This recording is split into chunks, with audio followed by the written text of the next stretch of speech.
Alan asked me to give a talk which included some consideration of the late Ediacaran within the whole of the Flinders Ranges. It turns out that I'm getting old, and almost everything I've got is in the form of if not colour slides, which I haven't looked at for years, but turn out that even CDs seem to cause you problems nowadays. And what I do have on my screen was almost exclusively related to the so-called Ediacara Nilpena hills nowadays. And that's mainly what you're going to hear. But nonetheless, I began my interest in the Flinders Ranges as a kind of a misfit. So maybe I'll explain that as I go rather than rattling on now. So we just press the button. As we would all appreciate, we're here doing what we're doing largely because people like Sir Douglas Mawson, thanks, feel free to jump up anytime, made a classic description through what we nowadays call the Bracknell Trail. And that description really from the base of the Cambrian right through to the what I used to call the diapiric material, which turns out to be largely other kinds of sediments rather than diamictites. That classic section was something that all students, I was told when I was an undergrad, had to learn off by heart. And it's actually a good sample of some of the most interesting rock formations that you could have anywhere in terms of its role in looking at the record of climate change and looking at the record of the rise of marine animal life and maybe other sorts of things into the Cambrian. So we are there really as Mawson's in his wake, as we do in this lecture theatre. I'm going to talk almost exclusively about the Ediacara member. Here you see a picture of Mount Alec. It has all of the richness of a well-bedded quartzite, which until some stupid people like myself decided to have a climb around it, most people avoided because it's such a difficult place to climb up and actually measure it. And what's more, what can you get out of a bunch of sandstones? Everyone knew there was nothing in these rock formations. They made good scenery, and that was really about it. But in practice, because of the mapping of the Palaeoecology sheet, the Ororoo sheet, and the Copley sheet by our mentors from the mines department, we have a very good basis for mapping what we are interested in, whatever it might be, into a series of base maps, which, while they, as you've seen by today's talks, can be very greatly enhanced by all the modern techniques, give us no excuses but not to go and explore. And really, most exploration is limited really by your stupidity in climbing hills, because no one wants their students to fall down a cliff nowadays, and that gets to be a bit of a problem sometimes. So we are the heirs of people who will get the idea of how this thing works in a minute. Okay.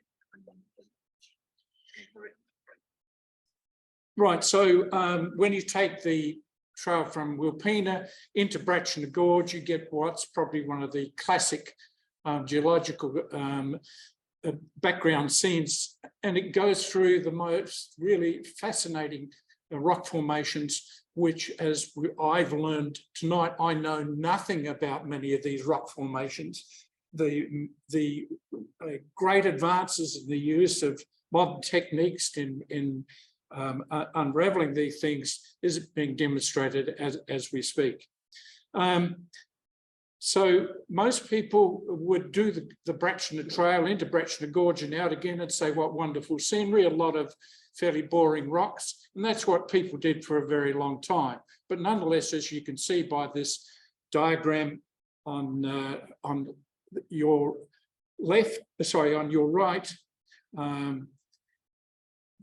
it's really a huge play for people to actually look at material that is not particularly easy to drive to. You've got to do climbing, hiking, but it's still largely unexplored.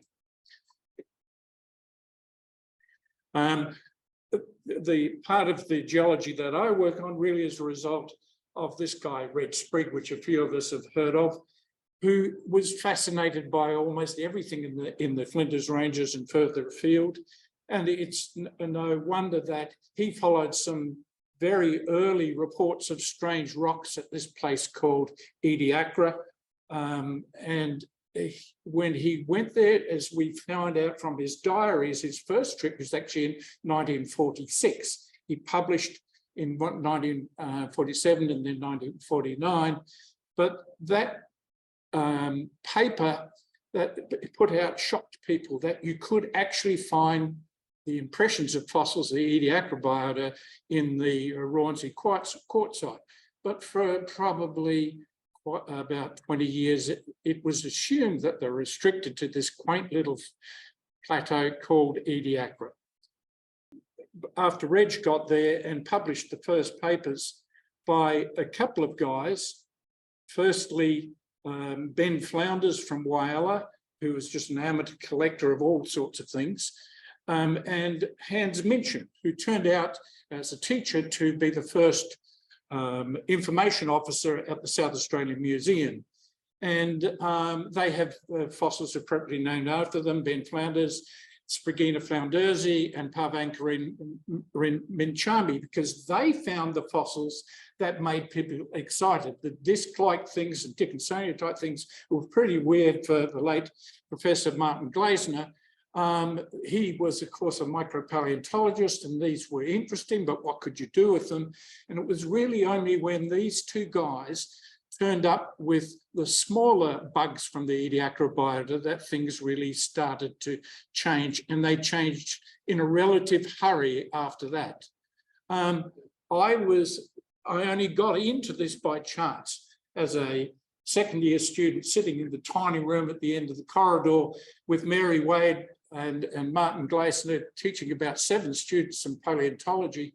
I, for some reason, put up my hand and volunteered to drive a Land Rover with Mary Wade up to this place I'd hardly ever heard of called Ediacara.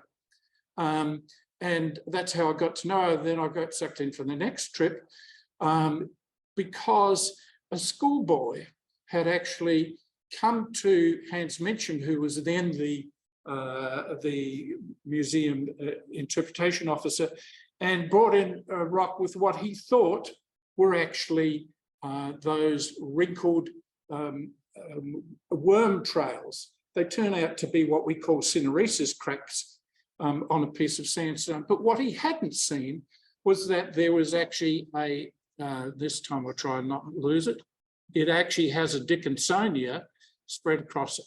And it came from this place called Bractner Gorge. And so Mary was commissioned to go up there, but she'd had a habit of sort of being a bit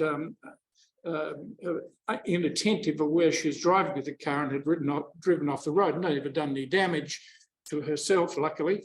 So Martin Glaessner apparently asked her to try and get a student to drive. Well, that was it. I was lucky enough to go along with her and her 75-year-old mother and her favourite dog in one of those old Land Rovers. It was an interesting experience, especially as I was rather keen on actually washing dishes at the end of the day rather than having the dogs look them out. But Mary was a wonderful person anyway, and we'd done fairly well at Ediacara on the first trip. So we were sent off to investigate this strange claim of fossils in rocks that everyone knew you couldn't find them. They were exclusive to Ediacara.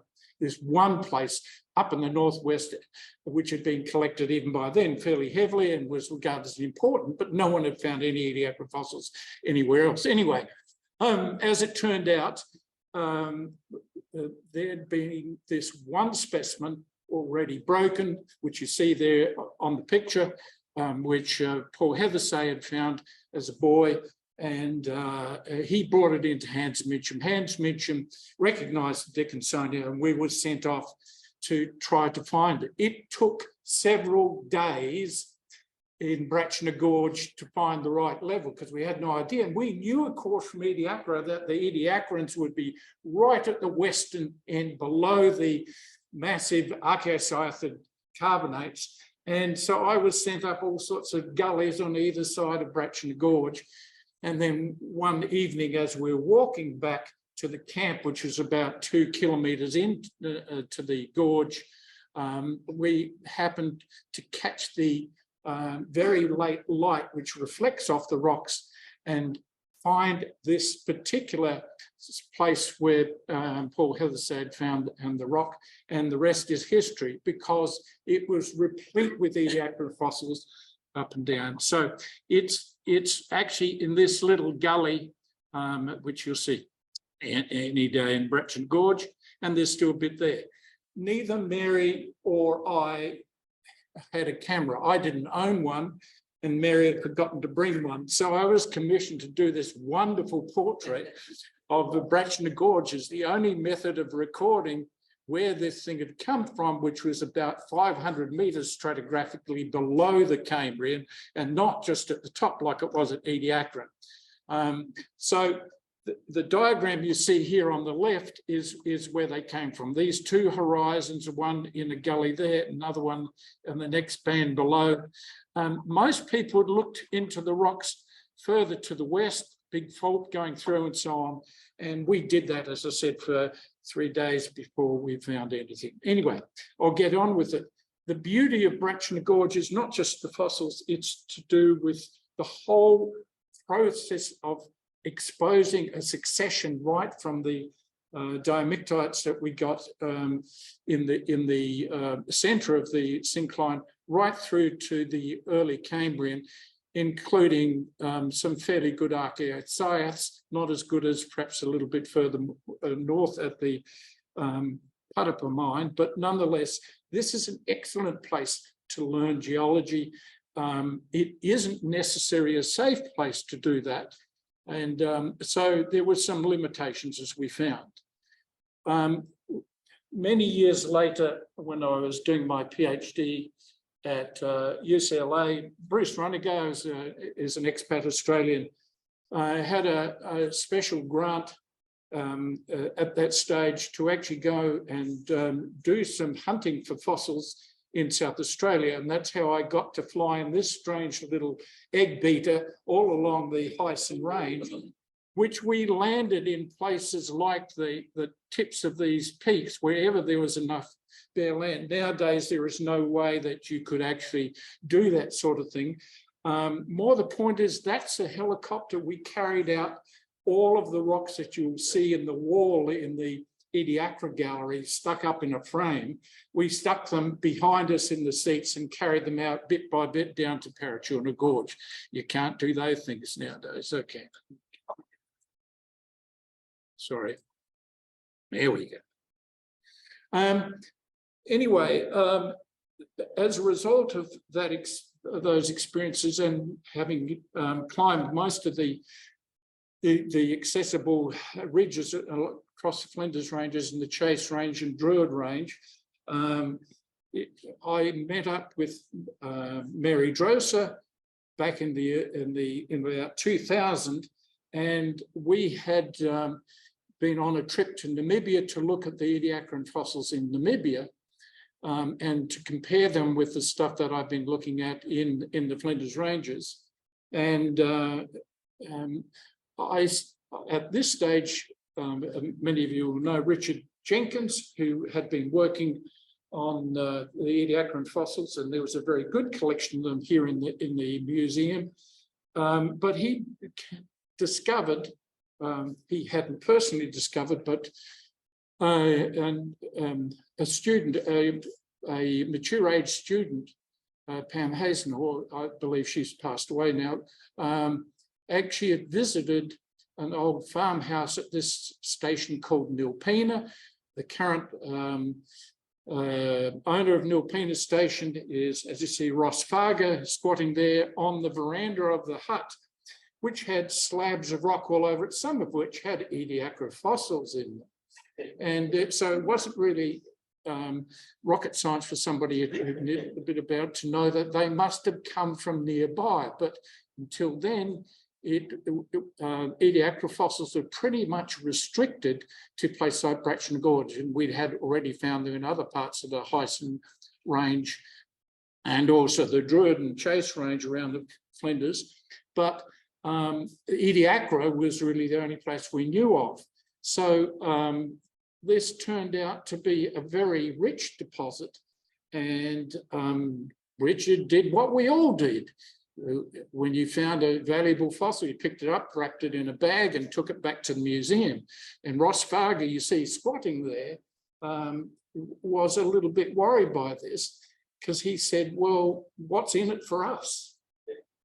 And and in one sense, you can see, because what we all had been doing was to actually take fossils away, but then you couldn't ask questions about how they're related to other fossils, what orientation were they at, what was the microstratigraphy, and so on. So in a sense, Ross Farger did a great benefit, because I went up to Ross Farger and said, look, we know you've got really great fossils out there, and if we would guarantee that we wouldn't be there to collect, but just to expose, lay out, photograph, and so on, the fossils, is that right? Because these are probably some of the only fossils on Earth which you can dig up, and they don't do, and in our dry climate, where rain is quite rare, they don't suffer for being flipped over and exposed to the wind and rain. There aren't dust storms, are not going to do too much damage to them, and provided people don't steal them, as it happened at the Ediacara Reserve, it was illegal to take them away by then, but everyone took them away. You'll find Ediacara fossils in every university in Australia, as it clearly was here. It's just the way it was. There was never going to be a guard there. So Ross Farger and his wife acted as the gatekeepers to this place, and we thought, right, let's do it. Let's lay out the material. So you see one of the earliest set of beds laid out.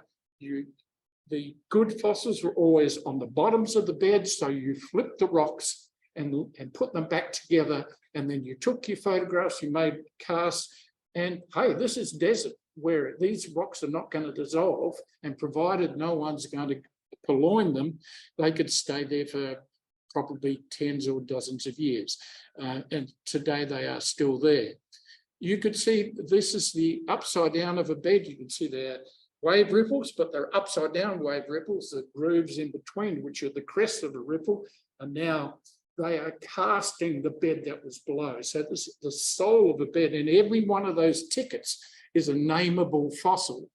And so you could look at size and shape and orientation, all sorts of material could be got that you couldn't get if you just collected the fossil and took it home. Anyway, most of you know what I'm talking about. And we did serial beds over this hill face at Nilpena, and you could see making little walls around it to prevent storms from washing too much mud down over them. But we already knew by then that these fossils beds, which we were getting from the base of the rocks, were partly imprinted on the other side, the corresponding side of the other rocks. But normally there was a sort of a clay layer which just fretted away. Anyway, we started to get into the microstratigraphy of this sort of business, and especially into this really high-tech business of painting the overturned, cleaned off surfaces, put together, painting them with black latex, Indian ink and rubber latex, and then putting layers of gauze over the top of that and then latexing it again. Believe it or not, while our students were very good at helping with that sort of work, it was volunteers, mature age volunteers that were associated with the museum did literally thousands of hours of work in helping us make casts so that we could not only photograph the fossils at low light, but we could take the casts away and study them in detail from there on. So you see some of these mature age people, a couple of those people there have since passed away, but they did excellent work for nothing for years on end, coming up with us and became experts in finding tiny fossils and doing what everyone had been told to do. You leave them in place and put some flagging tape around them. If you want to take something back to the museum, including not just your photographs, the black latex is really quite good for getting all the details you need. And then you're actually reconstructing the third dimension of those tiny little bugs and things that look like centipedes and stuff like that on the bottom of the earth. Sometimes we had to do some drastic things. Luckily, this is not the museum, using that stretch belt to flip over a slab, which we couldn't do by hand. They don't let you do that sort of thing nowadays. But again, this is an example, probably half a kilometre from the first sites where we realised that you could go on doing this for a few centuries if you wanted. All you had to do was worry about what happened once you left. And that really was the important thing about this. This was a private property. And while we had the Fargers as the gatekeepers, that was not necessarily going to be guaranteed forever. Meantime, the federal people heard about us, and in Canberra, they came and decided that there was the federal government decided to go around Australia and making national heritage listed sites of all kinds, not just for fossils or something like that, and it was a big deal for that particular government at that time. It turns out that our old government house in North Terrace is the only National Heritage listing object in South Australia, because the opposite party in South Australia was not interested in having Canberra tell us what was valuable in South Australia, such as politics. So getting back again to these rocks, that's what faces you at a place like Nilpena. It does too in Bratchner Gorge, but in Bratchner Gorge you got meters of rock, sometimes with beds that are up to 50 centimetres thick. You can't peel them off one at a time, even if you were allowed or even if you wanted to. But at Nilpena, you could come across these sandwiches. You see by my scale that in theory, you could work all of those layers off. And the best fossils imprints are those on the bases of the beds, but you often do get the counterpart cast underneath. We decided that if it would work at Nilpena, maybe we could get a permit to go back to Ediacara, which is at that stage, it was all banned for collecting, but we got a permit to go there, and we thought, well, shall we try doing it at Ediacara? If you go to Ediacara today, if you can find a fossil that's recognisable, best of luck. It was pretty much picked over. And we set our students and volunteers around to find any fragments, and then found the place they had broken off from. And this is an example where one of our PhD students exposed this bed. And that's the top of the bed. She wants to know what's underneath, and she did, and then took them all back, put them together, and it was an exceedingly good example. That's probably about, you can see, 2 meters wide and about 1 meter tall, and it's not that hard to carry once it's all glued back together again, which is something the museum has people good at doing. And she'd mapped out the fossils on this particular piece of bed. So it demonstrated that this is a possibility everywhere, not just catching little fragments of fossils, but having whole surfaces and looking at the palaeoecology. And that's been the biggest revolution, really, is to expose large areas of these beds. Now, in a desert environment, they're not going to dissolve. The only danger, apart from sometimes there's areas where the kangaroos would come out immediately after rain and drink from the exposed rocks because there'd be little puddles of water on them.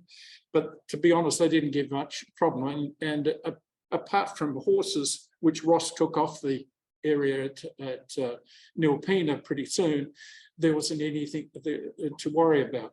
So the amount of detail that could be got if you actually tried to look at large areas was apparent. And our students working on them began to find things that, again, would not be possible to study if you didn't have large areas of this sort of material. So there's some outlines of a fossil called Dickinsonia. You can see this is the original external mold. So this is the bottom of the bed. There's another one, there's another one, another one. And from this, we realize that these things actually left their footprints behind, sit on one part of the microbial mats, move to the next part, and so on. And then a storm comes and covers it all because they're identical imprints of the same thing. And this is a thing that would have been like a little rubber chamois or something like that. It's not going to be very tough. It's just that if it's at a position where the waves haven't yet disturbed it, there you are. So we learnt lots. It turns out, while we're doing all this, the Russians had been finding pretty much the same kind of taxa in the White Sea area. The trip I did to Moscow a couple of decades ago, this was cancelled for reasons that we never know, but that's Russian. But what's interesting there is a young guy who did his PhD at ANU, Ilya Brabowski, found out that he could collect organic material underneath the imprints of Dickinsonia costata, same species, and this is on the North Sea coast in these cliffs. You'll see the working area on the side of the cliff. They dig it out and pull these things out. And he got a big kick out of the media and a Nature paper out of saying that he analysed in literally the organic material that peeled off the back of the Dickinsonia and looking at it for the organic traces of effects. Now, it's been very much debated whether that's likely to be the case after 560 million years that you could preserve that stuff. But that's the point about the White Sea. These are not rocks. They have never been lithified. And they've just come out of an ice age with these massive layers of cemented material above, held in place like pine trees. I guess it's been wearing away for millions of years, but at this stage, that's what they claim they do. There's a bit of argy-bargy about whether it's contaminated or not, but in the latest paper that I saw, he'd actually carefully analysed the material around the fossils and not been able to detect the same material. So we have to leave it as at least an interesting argument that you can preserve Ediacaran age animal fat.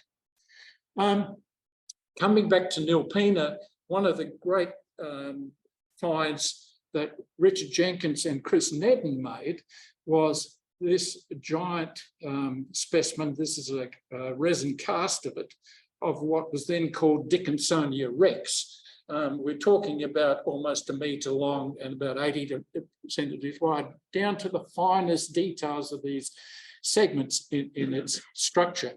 And the museum was able to make a complete cast of that. And then we looked for a couple of years to try to find, with Richard's instructions, where it had come from. Finally, that was turned up in a trip that Diego and I led with our volunteers and students.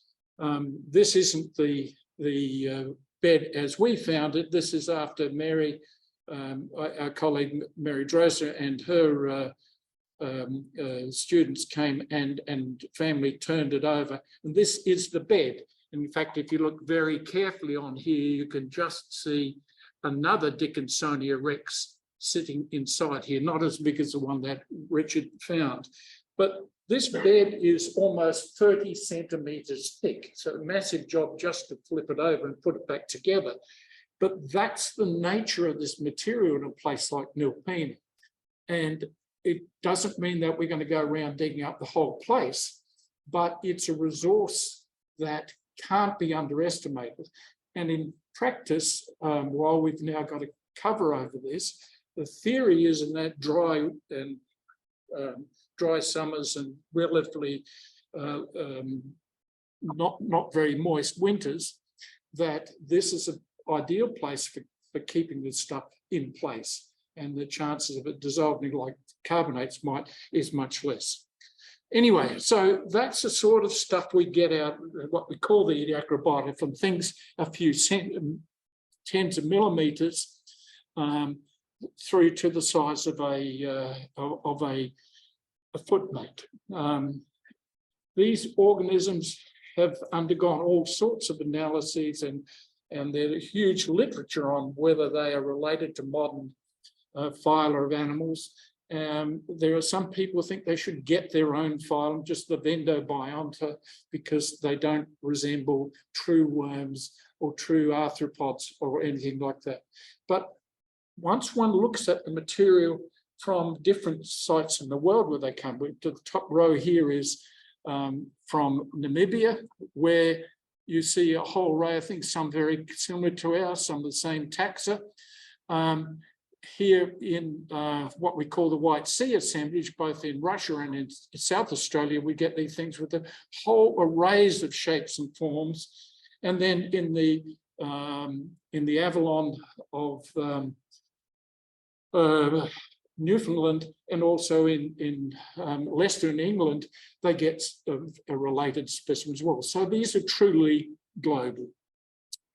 This probably is why they were attracted by David Attenborough coming a couple of times. He came very early in the 50s to the Flinders after discoveries were made at Bunyara Gorge, but he came again about 10 years ago, and it caused a bit of a sensation. But what that did was throw a lot more pressure on the security of a place like this, because so many people would turn up expecting to be able to go and see that, as they would, and the fargers were getting very, very sort of tetchy about managing this thing and wondering whether they just close it off altogether. I won't bore you with details of it, but it's not just the imprints of large mat-like organisms and discs and little trilobite-looking things. It's the fact that they have trace fossils that shows what their behavior was, and they would do things, as you can see here, like whatever this thing, that's a fly for scale, whatever this thing was ploughing in the sediment, it was actually not crossing its own tracks, suggesting some capacity not to waste its energy doing something. This is very unsophisticated avoidance of wasting your time eating the same bit of slime on the seafloor. Anyway, I could talk a lot about the detail of these creatures, but the small ones, for most of us, are the really important things. And this is a long-felt problem. My colleague Diego and many of others would counter how any of these things in the Ediacara in any way related to the stuff that took over the marine world from there on. And superficially, they may look like, a slater or a bug, but were they a completely lost organism? None of these had, as far as we know, any hard parts or bones, but they did have a front and a back and a top and a bottom. It's about the best you could say. But we get down to some tiny little creatures like these, which are far less than 1 centimetre, and they look remarkably like the things that pop up as shelly fossils in the Cambrian. No one's ever found such things in the Ediacara. So anyway, we go back that what we were looking at in South Australia is, as a result of Reg Sprigg's insistence on trying to find this sort of stuff. It wasn't his field, but he did. And he published the first couple of papers. From then on, people found them in every continent so far except Antarctica. and many of them are remarkably similar. There is a so-called Ediacaran golden spike, which marks the base of the Ediacara member in Bratchner Gorge. And again, all these things take their name back to these characteristic fossils, which are certainly not found from the Cambrian onwards. And we know that something at the beginning of the Cambrian probably wiped out most of these big fleshy mats lying on the seafloor and squishy things. And it's almost certain that carnivores were invented and scavengers, which are very good at cleaning up the seafloor, and things which were squishy either had to live under a rock or go extinct. So the whole thing comes back. What do you name as World Heritage? And currently the Nilpena and Ediacara National Park is now called the Nilpena Ediacara National Park, combines both places, is now a place that even we have to pay to go into and get special permission. And it's part of the thing to look at the whole of the Flinders Ranges as being worthwhile listing for World Heritage. And if it's true to what it's supposed to be, it shouldn't mean any limitation on what the sorts of projects that you people are doing anywhere. That would be totally counterproductive. But that's the point. World Heritage has to be defined and it has to be managed in a way that makes it possible to come. So what else have I got on here? I can't remember. Okay. Time is running out. So, yeah. Run out. Exactly. and I probably will leave it at that.